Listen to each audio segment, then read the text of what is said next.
What a week of football. And despite the loss, we carry on. It's your boys, Tyler Lamb at Stadium Rant. Bahookie's back at Bahookie, Montana. And as always, at DL Stewart 503. Some of us are here morning. Some of us are here. Been looking at off seasons for a hot minute. But kudos to those with remaining teams. 4 teams left. And at the beginning of the year, I think we could have picked a couple of these guys to be here. I'd say the Lions probably are a definite surprise inclusion going into championship game weekend. What do you guys think? Who's your biggest surprise, either winner or loser of this last weekend?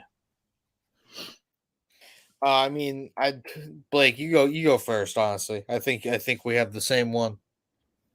Go ahead, Blake. Surprise winner, yeah, it's got to be the Lions as well for me. I've picked against them both times in the playoffs so far, and I've been wrong both times. And yeah, they're still here. I had them making it to the playoffs. I said preseason I thought they would be good enough to win a playoff game. Wasn't sure when it got down to like the last couple weeks going in, but here they are playing for a chance to go to the Super Bowl. And I want to build on that. I think the Lions have Super Bowl attitude. You know what I mean? Like Goff isn't necessarily carrying this team, but I kind of feel the same way about Purdy, if I'm being honest. Like it's really about the dudes outside that position. Like Amon-Ra made some crazy plays. Jahmyr Gibbs. But even to Frank Ragnow, right? Like just playing through injury all game. And then afterwards, like, this is my guy, that's my coach. Like they got the mentality to go all the way. And I think that's kind of maybe where they differ from some of these teams. Yeah, no, I've been a Dan Campbell guy for quite a long time. I mean, not since the beginning. I wasn't a Dan Campbell guy right when it first happened.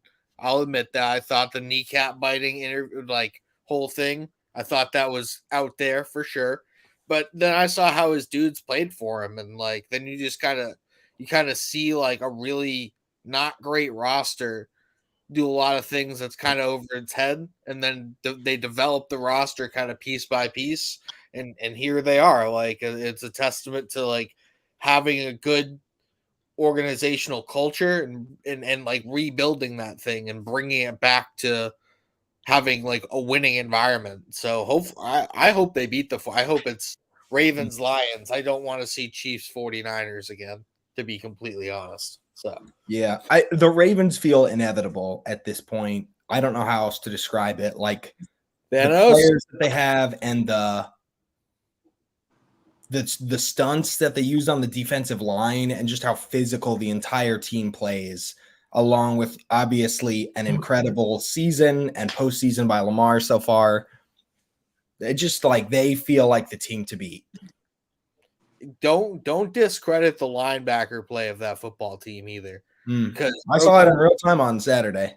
Yeah, Roquan Smith and Patrick Queen, that's dangerous. Like that, like if you want to win come this time of year, you have to have good middle linebacker play. Like it's like typically they have the green dot, they're calling the plays, they're moving the defense around, and they're completely opposing the quarterback who's trying to change things up, and they're keeping with that, and like also destroying run games with downhill with the way they can attack downhill. So yeah, the Ravens look scary. The Lions are who I want, but I did not have a good weekend picking, so I hope that things go opposite for me this weekend.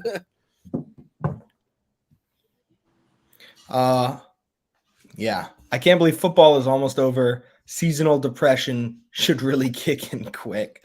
I think we all feel this way. I was talking to my wife, and she's like, 3 more games. That's it. Just 3. It's crazy. It goes by so fast. 17 weeks, 4 weeks. Divisional weekend is usually like my favorite weekend of football. Like you get four really good games, teams that earned their spot to be there, and they're usually all generally pretty competitive. And then after that, you realize, like just what you said, shoot, there's only 3 more games left. Yeah. It's crazy. Like, we've been so spoiled with Saturday NFL games for you non-college guys like me, right? And I'm like, yeah, football on Saturday. And now no football this Saturday, only 2 games on Sunday.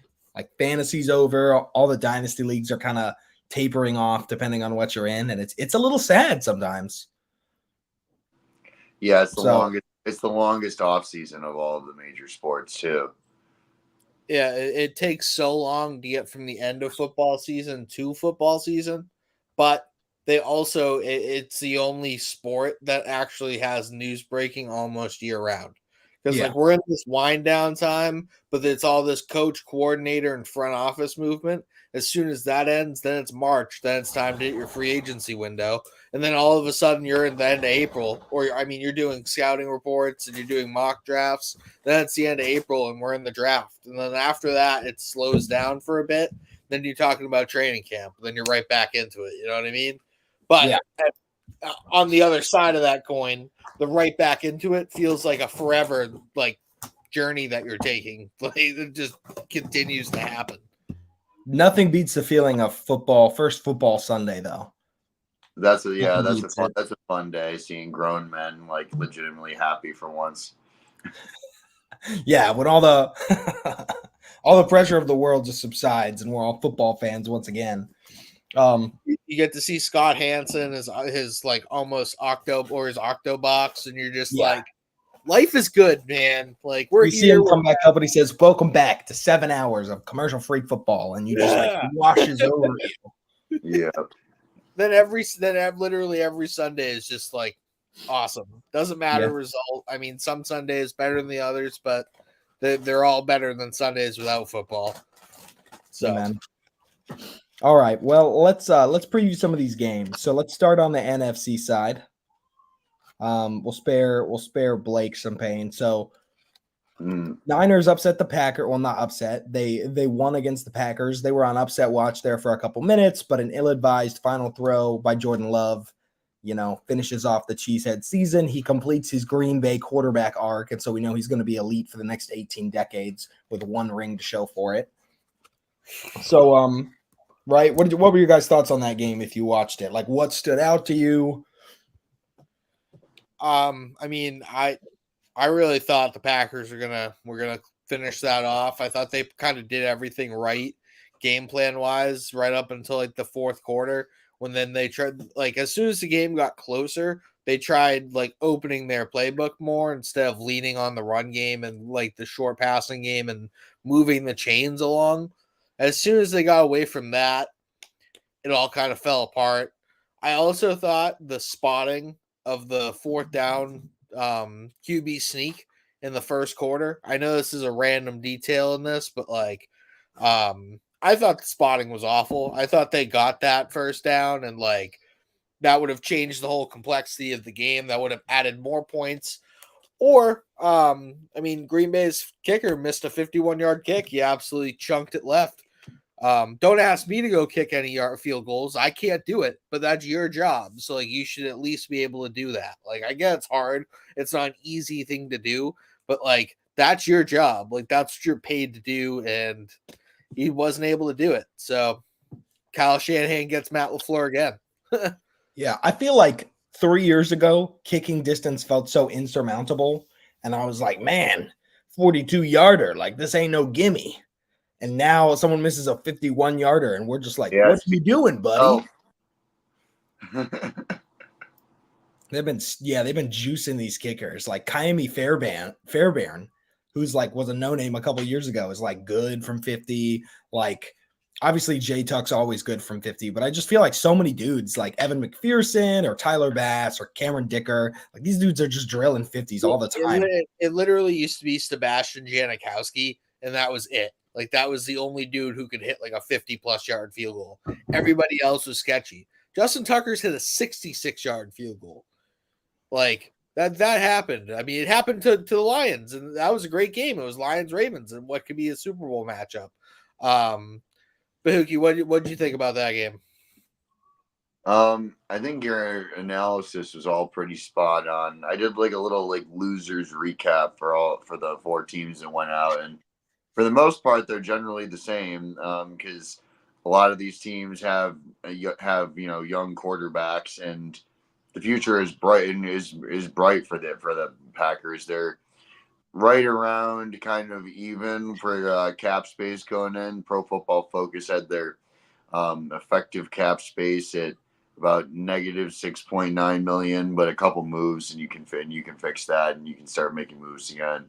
But all their skill positions are young and are going to continue to develop together. And for the Packers and a couple of these other teams, like preseason, if you told me they'd be in the divisional round like this close to going to the conference championship, I probably would have left.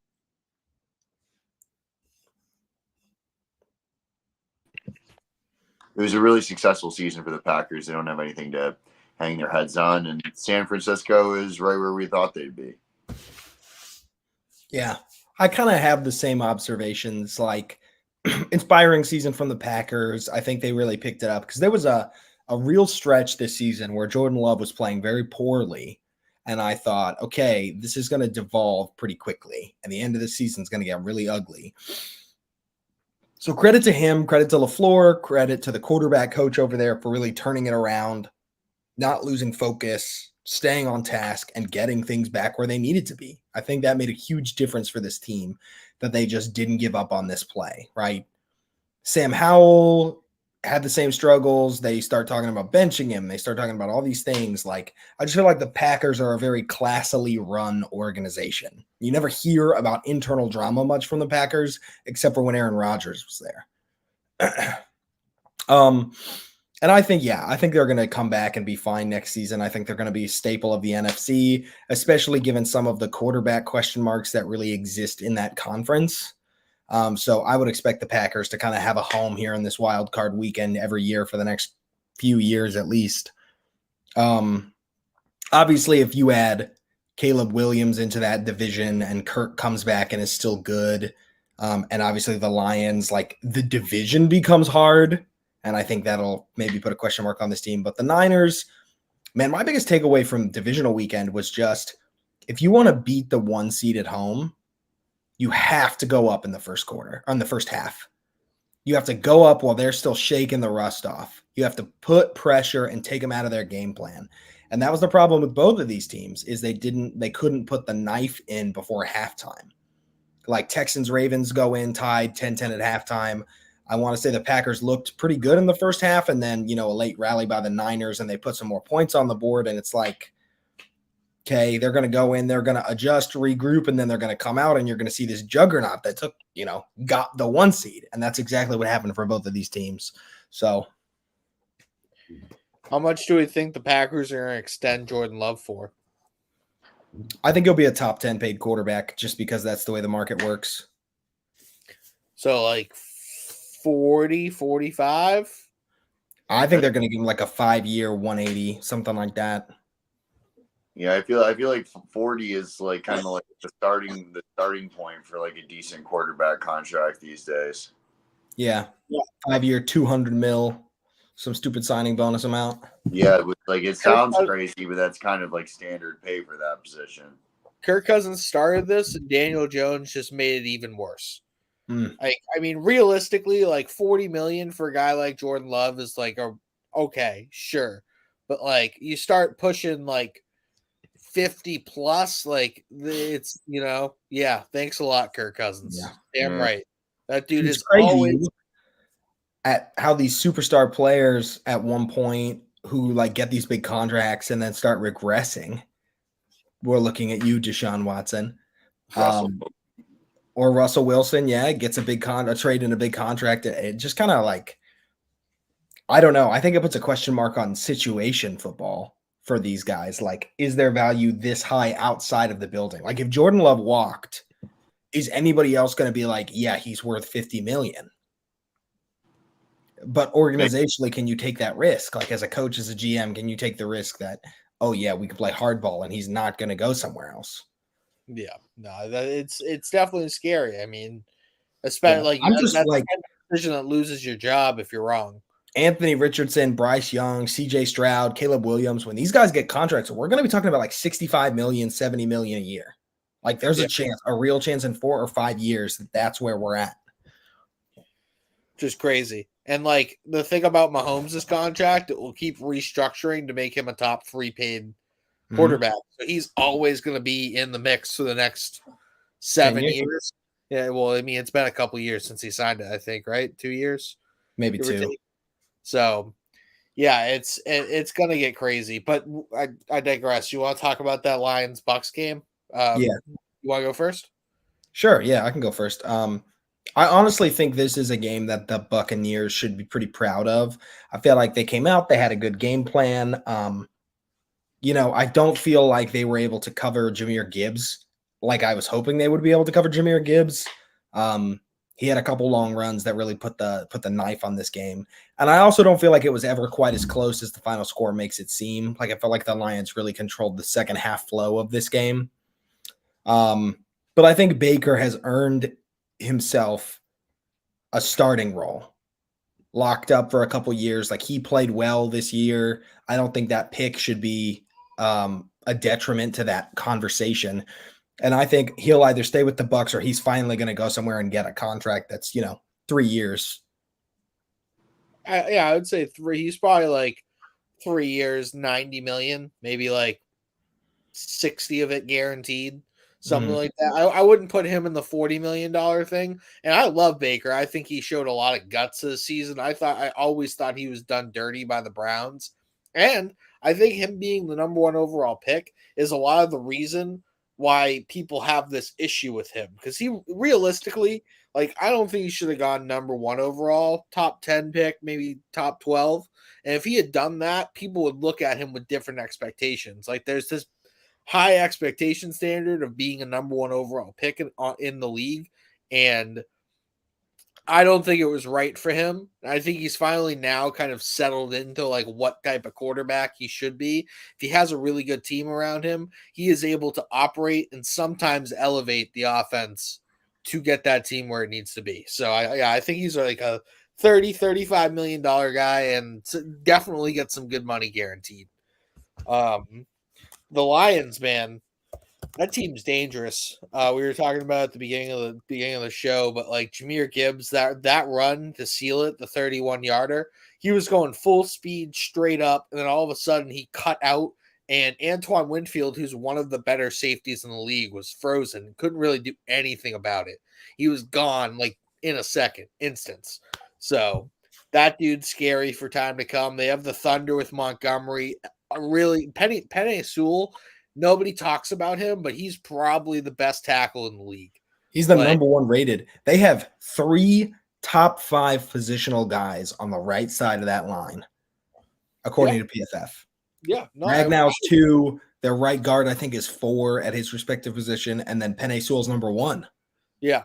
They have Taylor Decker on the other side, who's a veteran, who's a good, solid veteran. So that, like, they're playing for Dan Campbell too, and like they seem like a finesse team with how much they score, but that team operates with smash mouth football and like running the ball, and like that it starts in the trenches. Yeah. And to be honest, I think has the most sacks in the playoffs as well. I believe that I saw that. So I feel like this is a really bad matchup in the trenches for the Niners, and it's surprising me that I'm saying that, but like Penny Sewell against Nick Bosa does not feel like a good Nick Bosa game to me. No, I don't think so either. And Chase Young has been invisible, has he not? Like, have you seen him pop at all for the 49ers yet? I have. Really. I've seen him on the field. I saw him getting cut blocked by Christian Watson. That was not what I wanted to see from a Chase Young guy. Bahookie, what'd you think about this Lions Bucks game? I know that you're down there in Tampa Bay.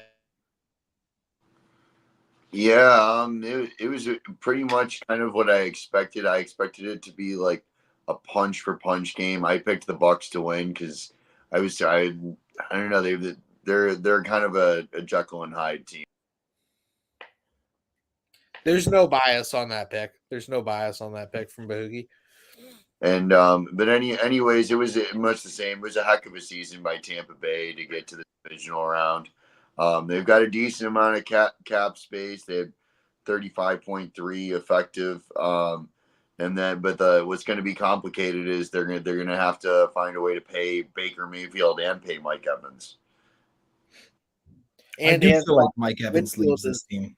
And I think he's going to the Chiefs. Like, I think he's going to go play with Patrick and push 1,800 yards and like 18 touchdowns. I think there's a good chance that happens. I think those are the two teams, Tampa and KC. I think the plan for Tampa is going to be to like let Mike Evans test the market and see what's out there, and then plan to match whatever offer he gets and see what happens after that. Yeah, Antoine Winfield's a free agent as well this year, I believe. Yep. I think Shaq Mason is there too, or is Shaq Mason's a Texan now. Yeah, that's what I was going to say. My bad.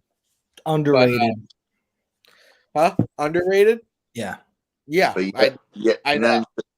And then in regards to the Lions, I think Jahmyr Gibbs was the name / person that really jumped off the screen, especially in like the last. He really needs to fix his Wi-Fi. Like this is a problem. The touchdown at the end of the first half was massive to bring him back into it, and they were kind of going back and forth a little bit. But then, like in that fourth quarter, they just weren't able to hang with the Lions. Yeah.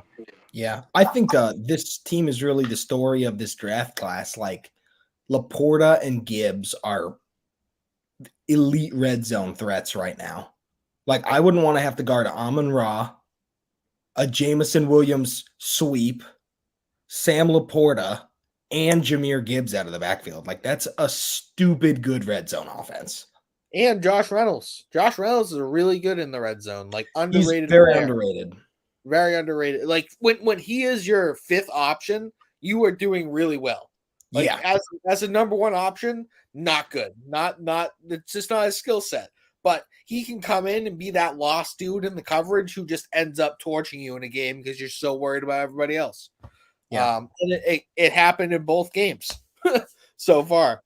You want to switch to AFC now? Yeah, let's do mine first. Let's do Texans Ravens. I do not want to go first. Oh, okay. I was going to let you go first, but I mean, I've heard people saying that this game wasn't as close as the 10-10 score in the first half. Like, I think it was a close game in the first half. I thought the Texans defense was playing well.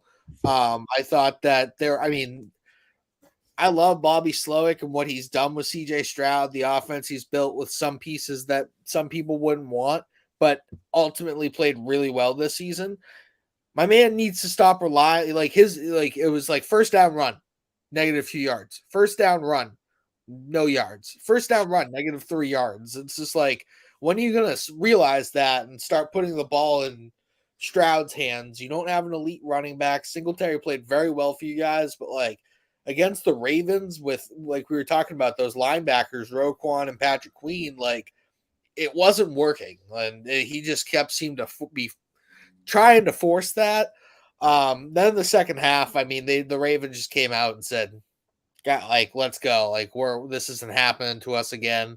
We're energized. We have our legs underneath us, and that was that. Unfortunately, I would have liked to seen more output from your offense, but again, young offense, missing still Tank Dell. Like it wasn't its full complement of weapons, and it's a young football team with a lot of young players, so they just kind of ran up against a buzzsaw. Yeah. Yeah, the first half, I've heard people say it wasn't as close as the score indicates, and I guess I take a little umbrage to that because I do feel like our team was playing great defense that first half because, keeping the Ravens out of Justin Tucker's field goal range is not an easy task. And so the fact that they had three or four drives that ended in no points at all, I think is big, and no turnovers. They were taking care of the ball. But yeah, Will Anderson goes out for the whole second half. We lose contain way too easy, and Singletary averaged negative or 0.32 yards per carry on his first 10 attempts, which is just unhinged bad. Like I could do that. It's a poor end to a very good season from him, leaving a bad taste as your last, like, Yeah. And it just wasn't his fault. Justin no. Metabuke, or whatever his name is a menace. That Yeah. boy was just burying linemen, and I could not believe what I was seeing. The Ravens have this really good thing that they do, and it's pretty much develop almost anybody they draft. Like, Yeah. it really doesn't matter where they draft the player. Like, if the Ravens draft them, it's like 7 out of 10 times it's going to be like a good player that you probably need to worry about, especially on defense. Yeah. So yeah, I'm not necessarily upset with the end to the season. Like the Ravens are my Super Bowl favorite, and to lose to them just feels like the best possible scenario in the Super Bowl or in the playoffs. Like if we'd lost to some team in the wild card round and then they get bounced, that hurts a lot more. So, statement win over the Browns, young team. And at some point, like your third starting center isn't going to be able to do anything. Like, against the line like that. So I think we were missing our right tackle. We were missing wide receiver, and yeah, I think we only go up from here. So I'm not worried about it. And the kudos to the Ravens. Lamar just does. It's pretty crazy. He's just so elusive and hard to bring down, and he just keeps this offense on schedule so easily, effortlessly, and they are the team to beat in the NFL right now. Bahookie, what do you think? More or less kind of a similar story as the Packers. Good young team. You guys got your franchise quarterback now. I'd say the big difference is the amount of cap space you guys have going into this next year is absolutely insane. You guys have like the third most cap space. So this is the time right now. This is a huge offseason while you got CJ Stroud on this rookie contract for you guys to take a couple swings on some big time free agents. And this team has a good chance to be able to run their division for the foreseeable future, honestly, and be playing home playoff games. And yeah, the AFC just got that much deeper. The Houston wasn't really a team I feel like that was on many people's radars prior to this season, but if they're not now, you haven't been paying attention. Yeah. Yeah, I've got a lot of off-season hopes. It's time to stop bargain bin shopping. It's time to me, like they're gonna hopefully be looking. They usually make some acquisitions, some trade ups, whatever. Casario is very active in that market. I'd love to see another deal like the Shaq Mason deal. Like, here's a pick swap. We're gonna sign this guy. Again, for teams that don't have good cap space situations, and we also, I think they'll restructure almost every lineman's contract, like Tunzel and Titus and Shaq Mason will all have their contracts restructured, and they'll probably have another 18, 20 million going into the offseason. So, yeah. With last game here that we could talk about our picks kind of and then move into the free agency. Yeah, let's talk about it. Got to talk about Chiefs Bills. You want to lead us off here, Bahookie? You want to give thoughts? Yeah, the Bills of the four teams to lose here are kind of different in that they were, expected to be here. They've been here before. They're not really like a young team anymore. They're supposed to be like that veteran team. But 3 consecutive finishes with the same end of the season, going out in the divisional round. There's something to be said for having won the division 4 times in a row and winning our wild card game 4 times in a row. But there's also something to be said with us only making 1 conference championship game. And so there's a couple different ways you can look at it. You can look at for me, I don't like using injuries as excuses, but having Matt Milano and Trey White out there definitely would have helped. But nonetheless, we're up against it with the cap next year. Josh Allen's contract.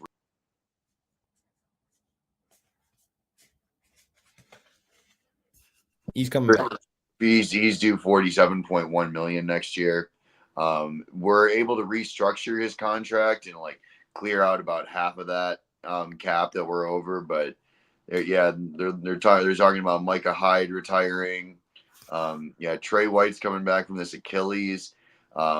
There's talks about cutting him because it could potentially save $10 million in cap, which is really kind of effed up for based on what he's been and what he's done. But we're really up against it, and we have to get creative with the cap here. And I think we all saw like that. We need another like really good receiver. I think we're set with Shakir and Kincaid as our slot options moving forward. I really like Shakir as like a top end like wide receiver 3. We still got to have Stephon Diggs for at least another year based on his cap. He still can't be cut or traded. If he was going to get traded, it would have to be like some really good like draft compensation because it's a massive dead cap hit. But I'm looking at Keon Coleman and Adonai Mitchell is two of the top guys I'd like to maybe see us go for. We really need to get a big bodied wide receiver like on that rookie contract because wide receivers are a premium position and you have to pay a lot. And one of the things I am looking forward to is this is size wise one of the biggest wide receiver classes coming out. Like you look at like all the top prospects and they're all 6'4". And size and speed you can't coach. Route running and stuff you can work on, but those and I feel like we have a lot of guys who are really good fundamentally, but we're missing that really big red zone threat. And it's really unfortunate for Buffalo. I mean, obviously they went up against Mahomes. He's generational talent, and he always seems to play some of his best games against us in the playoffs. Josh, didn't have any turnovers this playoffs. He played his ass off both games, and he's the guy that I have to feel for. When we lost them for like the 13 seconds deal, it was like he took the lead with it was 36-33 and then never got the ball back. And I feel like he's done pretty close to everything he could do. There were a couple throws he missed on. He missed on one to Shakir in the end zone. I didn't like the play calling at the very end when they got into field goal range and they just started chucking it at the end zone. They were moving the ball and they could have continued taking more time off the clock. And I feel like they just kind of played for the field goal. I didn't like that. But the drops were absolute killers this week. We had two big ones from Trent Sherfield, one from James Cook that could have been a touchdown.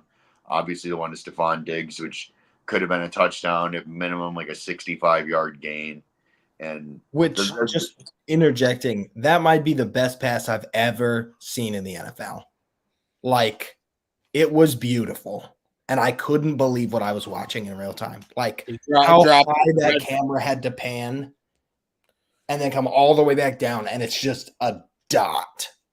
And Diggs is the one out here in Fashion Week and sending all these cryptic messages on Twitter and Instagram in the off season, and you got to make those plays, man. Like that's what you're getting. That's what you're getting paid all that money for. And for the better part of the last 10 weeks, he's kind of been a ghost. He's got some play. He's made some plays when we needed him to.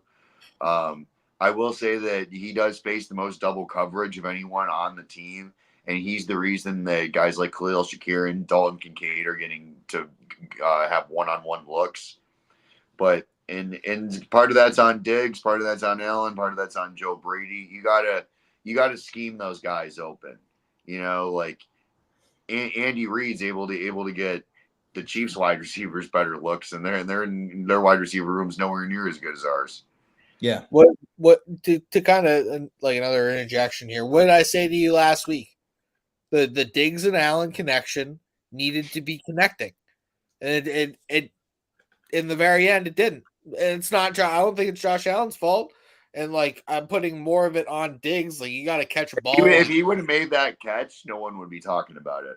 But we are though, and like that's what I said. Like you got to keep that. Like there's got to be the connection to beat a dude like Mahomes because him and Kelsey had the connection going. 3 touchdowns.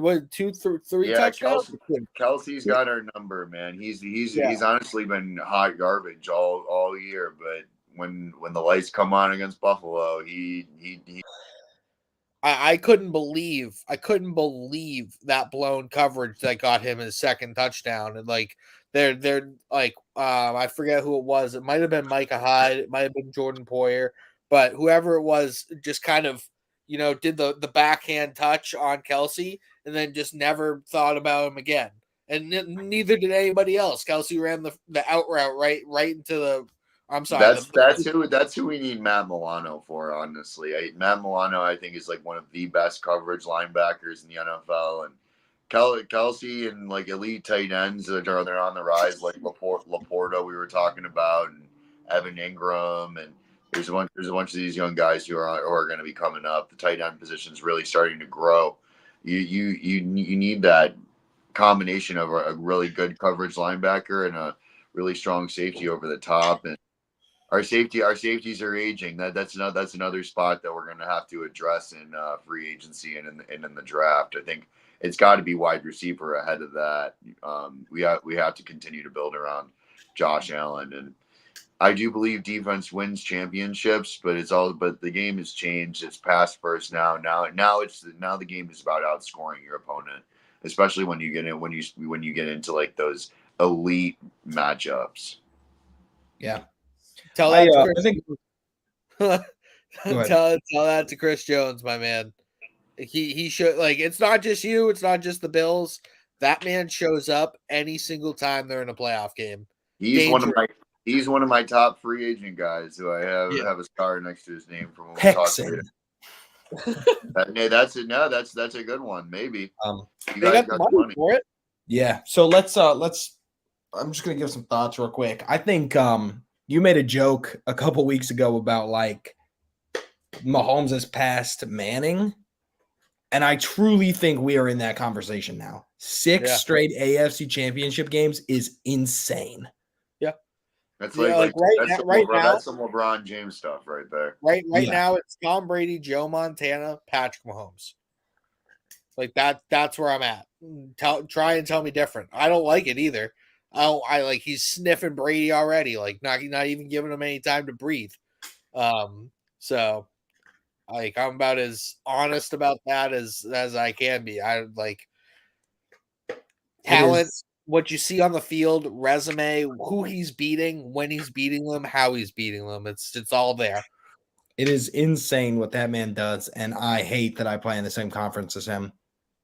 If I could like sell my kidney and move the Texans to the NFC, I'd do it today. Ship him over there, let him play in the NFC South. All right, let's get to our actual game picks, and then we can do our Niners Lions is crazy. This is probably going to be the best running back game of the year. I think this game is going to come down to who's in the backfield and who can run the rock. I think, you're going to see Trent Williams fight with somebody inevitably because Trent Williams loves fighting with people. Yeah. Relatable.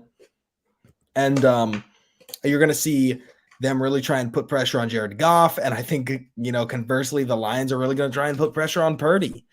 And so it's just going to be a game of who plays the cleanest ball because these are both really, really good teams. And I think the team that has the best fundamentals is the team that goes home happy. Okay. So who is that? I think it's going to be the Lions. Okay. I like that. Bahookie, you want to go next? Yeah, I will go next. I have San Francisco here. I have them pulling away in this late. I think I agree about this being like a big physical game, and I think it'll kind of be like what it was with the Lions and the Bucks last week, where like the Lions will kind of hang with them, and then in the end, I think the Niners are going to end up overpowering them. And I said 38-24 was my score prediction. I did say I have picked against the Lions all playoffs, and they keep proving me wrong. Let's see if they can do it again because I have the Niners at home advancing to the big game. I am going to go with the Lions only because, Louie, I think what you said earlier about them having the advantage in the trenches is really true. If you look at the 49ers offensive line and you exclude Trent Williams from this, how many of them are actually really good? Like, No, do you even know any of their names? George Kittle covers a lot of blocking on that line assignment. Okay, so he's not an offensive lineman though. So He's I not. like. No, I'm just saying, like, the But, reason the but line looks as good as they do is because Kittle is an elite blocker. yeah, I definitely agree with that. I definitely agree with that. But like, if you kind of compare both trenches, I think that the Lions can contain the 49ers defensive line, and I think the Lions can outmatch the offensive line of the Niners and kind of force them to get out of their game plan. If you watch that Packers game, a lot of their game plan was, I mean, dump offs to CMC and runs with CMC up the middle and in that wide zone. Especially when Debo went out. Yeah. And they can win other ways. Obviously, they had some deep passes and they still have a really good wide receiving core. But like what they want to do is use their line and kind of bully you essentially most of the game. I don't think the Lions are going to be bullied. So yeah, I think that Detroit goes to the Super Bowl and their fans go absolutely nuts. Motor City's going to be humming on Sunday night. So yeah, that's what we got for you on that one. All right. So next we have Ravens Chiefs. And I think you guys know where I stand on this one. I think the Chiefs are going to steamroll this team, and I think they're going to steamroll whoever's in the Super Bowl. It just, they are literally. Do you mean the Ravens? Huh? Do you mean the Ravens or the Chiefs? Yeah. What did I say? You said Chiefs. Oh, the Ravens. I'm sorry. The Ravens are this good. They're gonna steamroll the Chiefs. They're gonna steamroll whoever's in the Super Bowl. Like, they are complete on almost every phase of the game. Their line is great. Their safety, Kyle Hamilton's like a top 3 safety right now. Their linebacker room is elite. Their corners are good. Like, and then on offense, a great line, a physical line. Lamar's playing immaculate. I like Zay Flowers. I think Odell's found a good role in this offense. And then, just Lamar's legs. It's just, yeah, I don't think this is I think this is going to be one of the ugliest games on Mahomes' resume. And I have the Ravens by 10 plus. I'm going to take the Ravens as well. In my what's it called, hot takes article from way back when, before the season started, I said Kyle Hamilton and Roquan Smith are gonna this is gonna be the start of their like Ray Lewis and like Ed Reed type tenure on this Ravens team. A lot of people laughed. A lot of people said, no, they don't have it. And that's fair. But look at what they're doing now. If they win the Super Bowl, they will be remembered as legends, as his top tier players on a team that brought you another Super Bowl. I don't think that they're the same caliber type of players, but their impact on this team is similar because they have an elite player at both middle linebacker and safety. And yeah, I don't know. I don't think that they're gonna let the Chiefs do what they did to the Bills happen to them on defense. I just don't think that that's going to happen. And I also don't think that Isaiah Pacheco is going to take over the game either. And I really I really like what he does. I like how he runs. He runs really hard. So yeah, I am going Ravens here, but who can go for it? Then we'll get into our free agents. Yeah, I like your guys' analysis. I'm once again going against the grain here and going with the Chiefs. I feel like these games, my heart says Lions, Ravens, but my mind says Chiefs, Niners. And I feel I said 34-27. I feel like there's two scenarios. I see either the Chiefs getting a late touchdown to go ahead, or I also see Lamar turning it over in the fourth quarter. I've seen it happen before. I mean, it happened against the Bills. And yeah, I want to be wrong here, but I just have a feeling in my gut Mahomes is gonna go to another Super Bowl. All right. So Bahookie, you have Niners Chiefs rematch, right? Yep. And then Lamb and I both have a Ravens Ravens Lions rematch. So it's going to be one of the things we didn't pick. It'll either be a Niners Ravens, or it'll be a Chiefs Lions. Ending the season how we started it. I was going to bring that storyline up. I think it can't be Niners Ravens. If the NFL truly writes the script, they're going to kill that as soon as people figured out the Super Bowl logo thing. All right, I'm going to rattle off some free agents here.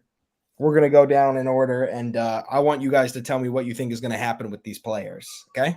Okay. So Chris Jones is rated by a lot as the number one free agent of this offseason. So do you think he signs? Do you think he's tagged, or do you think he walks? And just before you say anything, a tag for Chris Jones is over $33 million, if that matters at all. Big, you want to go first? What I wrote next to his name is I had a star, and then I also wrote "get paid." Wherever this guy has a ring, maybe two by the time it's time for him to sign his name on the dotted line, or two, maybe three rings. So, I think Tennessee and Houston are two of the teams with some of the most cap space that I could see being willing to spend. I think Houston's the more attractive location for sure. I think that would be a great pickup for you guys, and then him with D'Amico Ryans, that's just scary. I think he gets tagged. I don't think the Chiefs let him leave. I think he's going to retire Chief. He'll get tagged and then tagged again because they're willing to spend money, but they have to watch their cap long term. But I think he stays a Kansas City Chief. What do you think, Louie? I actually think they're gonna. I see a tag and trade scenario or walk. I don't think he's a Chief next year, and I think that's solely because they're gonna get Mahomes more help. I think they're gonna steer a little bit away from this defensive arc that they've been on, and I expect them to bring in a true wide receiver one. You're not gonna get Mike Evans and keep Chris Jones, and so I think they're gonna bring somebody in, and they're gonna use that money on the receiver. Yeah, especially with Kelsey's looming retirement. If it's not this year, it's the next two. I think if they win, he probably retires. If they don't, he might stay. But I just think they're gonna future proof this offense a little bit, especially for Mahomes' legacy right now. Yeah. Okay, next we have Kirk Cousins. Is a lot of people's number one QB, pretty big name. He tore his Achilles, and he's getting up there in age. But he's coming off a pretty good season, I think. He put on a pretty good performance with an elite supporting cast, I will say. But what do you guys think about the Kirk Cousins fit? The Vikings aren't picking at a super great spot in this year's draft for a quarterback. Maybe they can grab a Michael Penix or somebody like that, but you're definitely not getting like a cream of the crop quarterback at where they're picking right now. So, they have to pay Justin Jefferson at some point. Do you think Kirk takes a discount? Do you think he's looking for the bag again? One thing I've known about Kirk Cousins since he's been in the NFL, he always gets his bag. I don't think he's taking a discount. I just don't think that's happening. Two spots I could see him going are either Atlanta, if they don't decide to trade up for a quarterback, or the Steelers. Like him, Mike Tomlin, that supporting cast. Wow. You might be able to bring something out of that Steelers team. Probably if he goes either of those teams, I'd say like a 2-year, $90 million, probably fully guaranteed deal. Because that's what Kirk Cousins gets. Whoever's his agent just does magic. So gonna keep letting him make his 45 a year and just keep on trucking. That's what I think for Kirk. What do you think, Bahookie? Yeah, I had Atlanta written down as well. And yeah, I think you pretty much hit it up. That guy's gonna get his money. That's kind of where he's at in his career. This is probably his last big payday. Yeah, the more I've seen about Kirk Cousins, I actually feel like this is a stay candidate, and I'll tell you why. I don't think he wants to move his family again. I think he likes the guys in the locker room. I think he'll take a slight discount. I think he'll still make 35 or 30. But I think he'll take a slight discount to play for a couple years, and they draft the quarterback of perceived future, bottom of the first. I think they'll trade back a little bit and kind of work around. So, okay. Josh Allen, edge, Jacksonville. This guy has earned a bag this season, I would say. He's been elite. He's been a force on that defensive line. He's got a 91.4 true pass set pass rush grade. He wins 17.5% of his pass rush snaps, and he run defends at an 89.4 grade. Like, that's obscene. He's so good. Certified sicko. Certified sicko. I think he's been that for a few years. Jacksonville's spending big on their offense right now. But in a division that I feel like is gearing up to be more offensive minded. And I think the Colts are going to look to bring in some weapons this season. I think the Texans are going to double dip on offense this offseason. Saquon Barkley. And I think Jacksonville is going to look to do the same. I don't think they're going to want to spend money on defense. I think they're looking to protect, to insulate Trevor Lawrence a little bit from some of the criticism that's going to arise. And I think they let him walk this offseason. Bahookie, go for it. I said resign just because this guy is so freaking good. And yeah, he's a game wrecker. Mm-hmm. And I feel like that's one of the highest compliments you can give to a defensive lineman. Yeah. And maybe you're right. Your Jaguars takes have been spot on all year.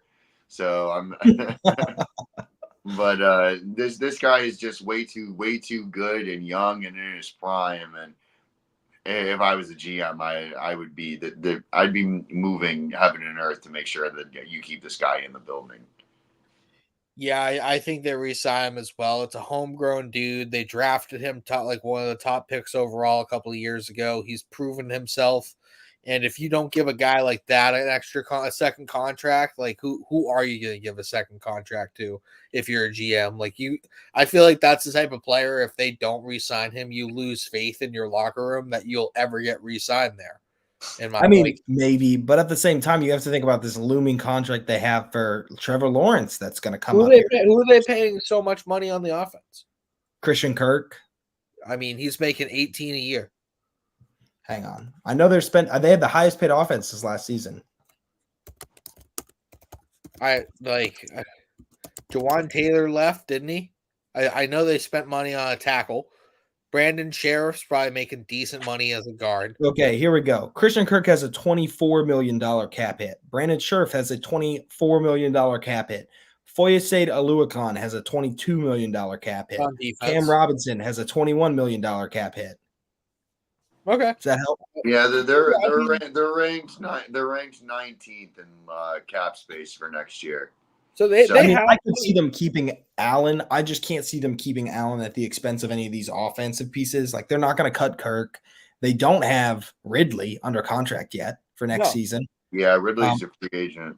I don't think they're going to taper or they're going to try and make this offensive line worse. So I just don't know where the money comes from, unless they're cutting somebody or trading somebody like a Louie, maybe to keep some presence on the line instead of in the linebacker position. But I think they could probably set up the contract not to hit until like one or two of those other contracts come out of their cap. But if he does leave, I peg like a team like Arizona with Jonathan Gannon with like a building defense trying to get his building block for that team type of thing on defense. I could see that happening if he does leave. Next guy. All right, next guy we're going to talk about is the man up in Cincinnati, T. Higgins. I think this a tag situation. I don't think since he's going to let a premier wide receiver walk for nothing. I What's would the be tag? shocked on that. What's the tag number? Do you know offhand? I think his tag number would be right around 21. Okay. Hang on. Yeah, I don't think that he goes. I think he does get tagged. Yeah. A but little over 21 million is over the with cap real- projection.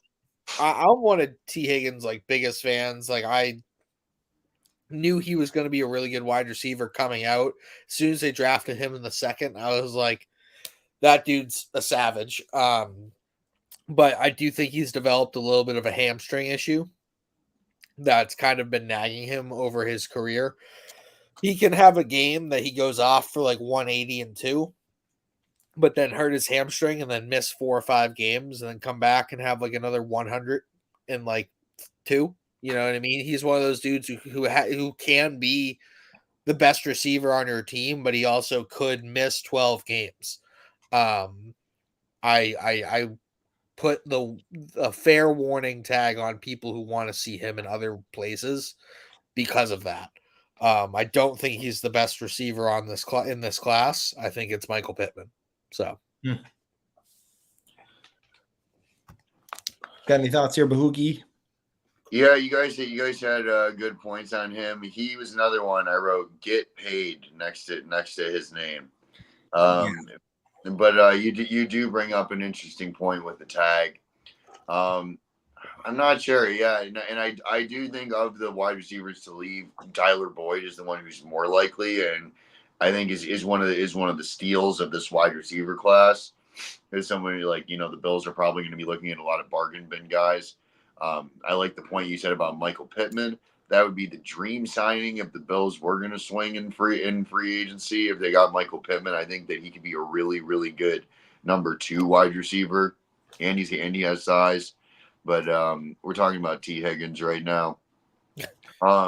So yeah, I was thinking New England needs a true number 1 wide receiver. I think Carolina would also throw a bag at this man. I don't know if he's going to want to sign there, not knowing who's playing quarterback next year. We have top 3 picks, so it's at least so like Jaden Daniels or something like that, or Drake May, however it shakes out. Yeah. But so yeah, I would. I don't know what he was going to say. Say it again. You cut out. Cincinnati and New England are probably 2 of the top spots I could see T. Higgins at. You think you'll go back to Cincy? If they franchise tag him. Yeah. Okay. Next we got Brian Burns. That's a good one. This is another interesting one to me because I just don't think Carolina can justify spending money on defense after how badly their offense looked this year. But I also don't think you can let this guy walk for nothing when you had 2 firsts on the table for him. That right there was where I'm at. I could see a tag and trade. Yeah, I think they are going to tag him and try and get a second or a first for him. Like they need something. I don't think anybody's going to give a first for a tagged player. Don't count the Rams out. Somebody might.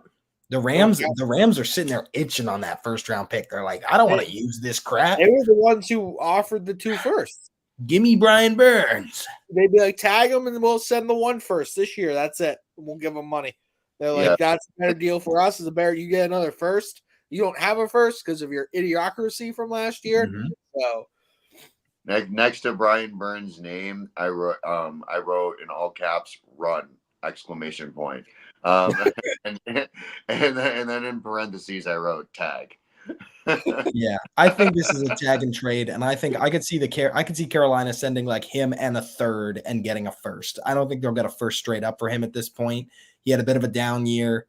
Not a down year for most people, but a down year for his play. And I just think their situation, nobody's going to trade 2 firsts for him now. So I think they'll send some compensation and him and get a first off a tag. So that kind of brings us to the hour mark. So those are our first 5. We're going to be doing this every week. We got some defensive linemen. We're going to talk about Antoine Winfield next week. And we'll be talking about our Super Bowl preview. So make sure you guys join us next Tuesday, same time. And our Senior Bowl preview. Huh? And our Senior Bowl preview. And our Senior Bowl preview. Yeah. Your boy Bahookie and I are going over to see the Senior Bowl. We got media passes. We're going to be bringing you guys some great inside draft content coming up in the offseason. So you're not going to want to miss that. So next week on the show, drop some names of guys you want us to, who are going to be there, who you want us to be on the lookout for. Maybe we'll pick a couple and try and hit them, ask them some questions and stuff. So don't try and hit them. You'll get your media credits. Trying to hit them up, not hit them. As always, guys, thanks for tuning in. We love you guys. We hope everybody has a great week. Enjoy some premier football this weekend with some elite matchups, and place your bets.